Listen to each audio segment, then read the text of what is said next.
ಕೆನಡಾದಲ್ಲಿ ನಿನ್ನೆ ಚಂದನ್ ಕಗ್ಬಲೆ ಚಂದನ್ ಕನ್ನಡಿಗರು ಇಲ್ಲಿಂದ ಹೋಗಿ ಅಲ್ಲಿ ಬದುಕು ಕಟ್ಕೊಳ್ಳಿಕ್ಕೆ ಪ್ರಯತ್ನ ಪಡ್ತಿದ್ದಂಥವ್ರು. ತುಂಬ ಒಳ್ಳೆಯ ಹುಡುಗ, ಸ್ನೇಹಜೀವಿ, ಒಂದಷ್ಟು ಗ್ರೂಪ್ಗಳನ್ನು ಮಾಡ್ಕೊಂಡಿದ್ರು, ಕನ್ನಡಿಗರನ್ನ ಒಟ್ಟು ಮಾಡ್ತಾಯಿದ್ರು, ಬೇರೆ ಬೇರೆ ಕಾರ್ಯಕ್ರಮಗಳನ್ನು ಆಯೋಜಿಸ್ತಾಯಿದ್ರು. Very active fellow. ಆದರೆ ಅಂಥ ಹುಡುಗನ ರಾತ್ರಿ ಕೊಂದು ಹಾಕಿಬಿಟ್ರು. ನೋಡಿ, ನಮ್ಮ ಹುಡುಗರುಗಳು ಏನೋ ಆ ಕನಸು ಕನಬರಕೆಗಳನ್ನ ಇಟ್ಕೊಂಡು ಬದುಕು ಕಟ್ಕೋಬೇಕು, ದೊಡ್ಡ ಮಟ್ಟಕ್ಕೆ ಬೆಳಿಬೇಕು ಅನ್ನುವಂಥ ಕಾರಣಕ್ಕೋಸ್ಕರ ಹೊರದೇಶಗಳಿಗೆ ಹೋಗ್ತಾರಲ್ಲ, ಎಷ್ಟರ ಮಟ್ಟಿಗೆ ಸುರಕ್ಷಿತ,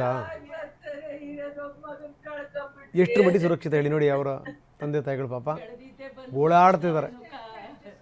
ಅವ್ರ ತಂದೆ ನಿನ್ನೆ ಮಾತಾಡ್ತಾ ಒಂದು ಮಾತನ್ನು ಹೇಳಿದ್ರು, ನಾವು ಇಲ್ಲೇ ಅಂತ್ಯ ಸಂಸ್ಕಾರ ಮಾಡಬೇಕು, ಅಲ್ಲಿಗೆಲ್ಲ ಹೋಗಲ್ಲ, ನಾವು ನಮ್ಮ ನೆಲದಲ್ಲಿ ಆಗಬೇಕು ನಮ್ಮ ಹುಡುಗನ ಅಂತ್ಯ ಸಂಸ್ಕಾರ ಅನ್ನುವಂಥ ಮಾತನ್ನು ಹೇಳಿದರು. ಆದರೆ ಇನ್ನೂ ಕೂಡ ಬಾಡಿ ಸಿಕ್ಕಿಲ್ಲ. ಇನ್ನು ಆಸ್ಪತ್ರೆಯಲ್ಲೇ ಚಂದನ್ ಮೃತದೇಹ ಇದೆ, ಕಾನೂನು ಪ್ರಕ್ರಿಯೆಗಳು ನಡೀತಾ ಇವೆ. ಯಾಕಂದರೆ ಅಲ್ಲೊಂದು ರೂಲ್ಸ್ ಇದೆ, ಮೃತದೇಹ ಹಸ್ತಾಂತರ ಆಗಬೇಕು ಅಂತಂದರೆ ಹೆತ್ತವ್ರು ಹಾಜರಿರಬೇಕು ಅಂತ. ಇಂಥ ಸ್ಥಿತಿನಲ್ಲಿ ಹೋಗೋಕ್ಕೆ ಸಾಧ್ಯನೇ ಹೇಳಿ? ಹೀಗಾಗಿನೇ ವಿಡಿಯೋ ಕಾಲ್ ಮುಖಾಂತರ ಅವರು ಸಹಾಯ ಕೇಳ್ತಾರಂತೆ, ದಯವಿಟ್ಟು ನಮ್ಮ ಮಗನ ಕೊಡಿ ಅಂತ. ಇನ್ನು 2 ದಿನ ಅದು ಮೃತದೇಹ ಹಸ್ತಾಂತರ ಆಗುವಂಥ ಸಾಧ್ಯತೆಗಳು ಕಡಿಮೆ. ಅದಾದ ನಂತರ ಚಂದನ್ ಮೃತದೇಹ ಭಾರತಕ್ಕೆ ಬರುತ್ತೆ, ರಾಜ್ಯಕ್ಕೆ ಬರುತ್ತೆ. ಈಗಿನ ಯಾರಿಗಾದ್ರೂ ಇಟ್ಕೋಬೇಕು, ಯಾರು ಬರ್ತಾರೆ? ಇರೋದು ಮಗನ್ ಕಳ್ಕೊಂಡ್ಬಿಟ್ವಿ,